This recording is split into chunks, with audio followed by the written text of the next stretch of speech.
एक समय की बात है, एक छोटा सा प्यारा सा गोलू मोलू सा चूहा और सबका पसंदीदा मिक्की एक बड़े से घर के छोटे से बिल में रहता था। मिक्की अपने माँ बाप का लाडला था और इसलिए बचपन से ही उसको बड़े लाड प्यार से बड़ा किया गया था।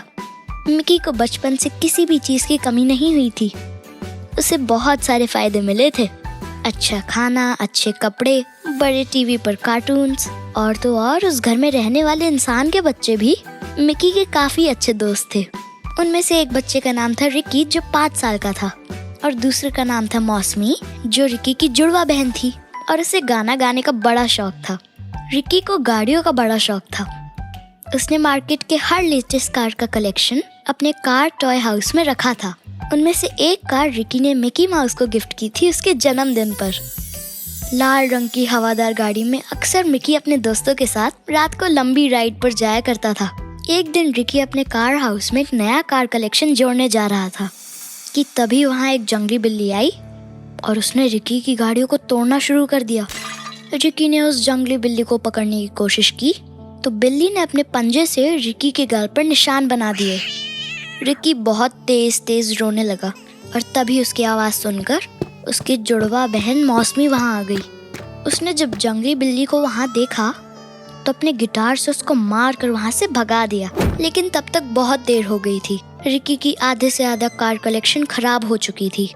बहुत सारी गाड़ियाँ तो इतनी ज्यादा टूट गई थी कि उनको जोड़ना भी बहुत मुश्किल था। खरीदने के लिए तो रिकी उन गाड़ियों को दोबारा भी खरीद सकता था, लेकिन अब वो गाड़ियाँ मार्केट में नहीं मिलती। रिकी का कलेक्शन पुराने से लेकर नए से भरा पड़ा था, पर उसकी कार की दुनिया कुछ ही मिनट में खराब हो गई थी। रिकी उदास होकर अपने कमरे में चला गया। तभी मिकी माउस अपनी गाड़ी से घर वापस लौटा और सीधा रिकी से मिलने पहुंचा। उसने देखा कि रिकी के कमरे का दरवाजा अंदर से बंद था और मौसमी भी बहुत परेशान लग रही थी। जब मिकी माउस को मौसमी से सारी कहानी पता चली तो उसने अपनी दोस्त की मदद करने का सोचा। मिकी माउस ने मौसमी की मदद मांगी और अपनी दोस्त की कार स्टोरी को कंप्लीट करने का प्रॉमिस किया। अगले दिन जितनी भी गाड़ियाँ बहुत बुरी तरह टूटी थी, मिकी ने उनके पार्ट्स अलग किए और जो चीजें सही सलामत थी उन्हें एक साइड में रखा। फिर मिकी ने मौसमी को कहा कि रिकी के कमरे में उसके सारे कार कलेक्शन की फोटो हैं। हम उनको ही देखकर उसकी सारी कार वापस से बनाएंगे। ये आइडिया मौसमी को भी बहुत अच्छा लगा। वो रिकी के कमरे से सारी तस्वीरें खींच कर ले आई। फिर जैसा जैसा मिकी माउस ने मौसमी को सामान लाने को कहा, मौसमी उसके लिए मार्केट से वो सामान ले आया करती और मिकी माउस इधर गाड़ियाँ बनाता। अब उसके पास सारे गाड़ियों के रंग और मशीन पार्ट्स थे। एक हफ्ते के अंदर मिकी और मौसमी ने मिलकर रिकी के कार हाउस कलेक्शन को कंप्लीट कर दिया। आज रिकी का बर्थडे था और जब वो अपने कमरे से बाहर निकला तो उसकी आंखें खुशी से चमक उठी।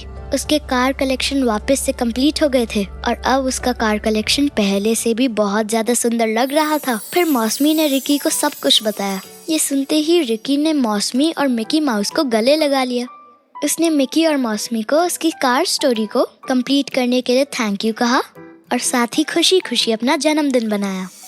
तो दोस्तों, आज की कहानी यही खत्म होती है। अगर आपको ये स्टोरी अच्छी लगी तो मुझे कमेंट करके जरूर बताइए। मैं फिर आऊँगा कल एक नई स्टोरी और एक नई सीख के साथ। तब तक के लिए बाय दोस्तों।